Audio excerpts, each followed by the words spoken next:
क्या है ये? तुम्हारे लिए एक उपहार। कृष्ण, मुझे उपहार नहीं, उत्तर चाहिए।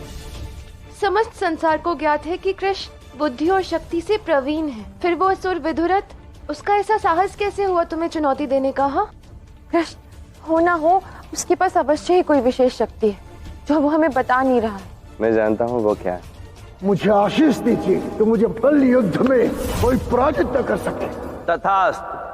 उसके पास महादेव का वर है कि वो कभी किसी द्वंद्व में हार नहीं सकता।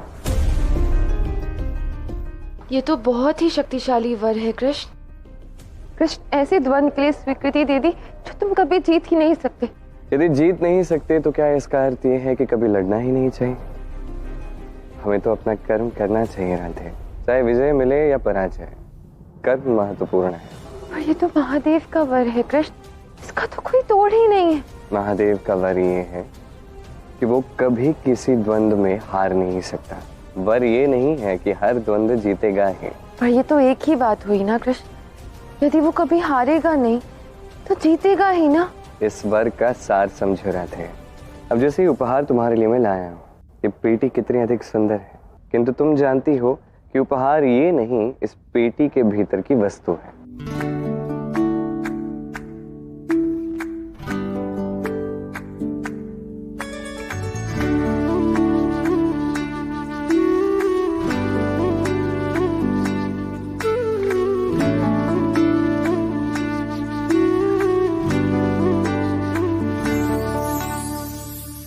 तो बहुत ही सुंदर है कृष्ण। जैसे इस पेटी से ये सुंदर मोती निकला, उसी प्रकार महादेव के वर के भीतर छिपा सार समझो रहा था, तभी ज्ञान का मोती मिलेगा। मुझे समझ नहीं आ रहा कि होगा कैसे। इसलिए तो मोती दिया है तुम्हें। ये मोती मन को शांत रखता है। जब तक ये द्वंद्व चलता है तब तक धैर्य रखो रहा था, मन को शांत रखो। अरे तो कितना बड़ा अखाड़ा चाहिए तुम्हें? सब ही भूमि गोपाल की।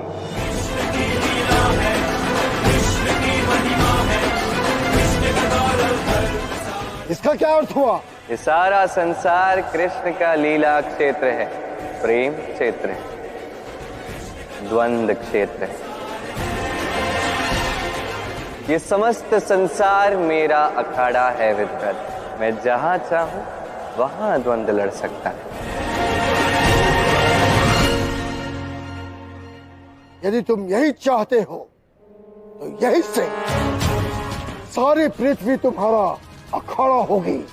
तुम जहां चाहो मैं वहां लड़ूंगा और मैं वही तुम्हें परास्त करूंगा। मैंने सुना है जब से मैंने भोजन नहीं किया तुम भी भूखी हो। थोड़ा भोजन ग्रहण कर लो। मेरी भूख भोजन से नहीं मिटती है, इस विचार से मिटती है कि कृष्ण का पेट भरा हुआ हो। अगर कृष्ण ने कुछ नहीं खाया तो मैं भी नहीं खा सकती। ये तो अनुचित है राधे। देखो मैं भोजन नहीं कर रहा हूँ, उसके पीछे कोई ठोस कारण है। तो कारण ही बता दो ना पहले कृष्ण। कारण तो मैं बता नहीं सकता, किंतु हाँ इतना अवश्य कह सकता हूँ कि कल मैं अच्छे से भोजन करूंगा। तुम एक काम करो, ये सभी व्यंजन, ये सारा भोजन जो बना हुआ है, इन्हें एक पोटली में बांध दो। पोटली में बांध दो?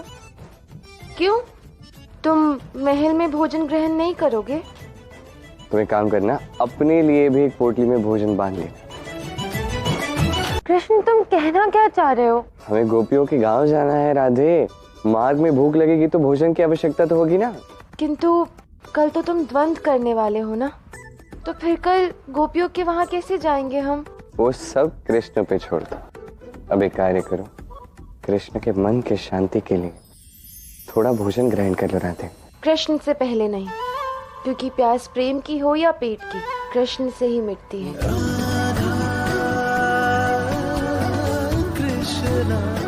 भोजन तो मैं ग्रहण नहीं कर सकता राधे, थोड़ा जल पी लूंगा।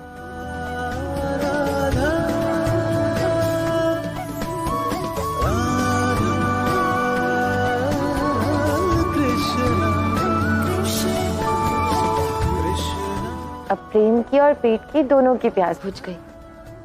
धन्यवाद। अब तुम विश्राम करो। कल तुम्हें बड़ा परिश्रम, बड़ी मेहनत करनी, मुझे मेहनत करनी है? कैसे?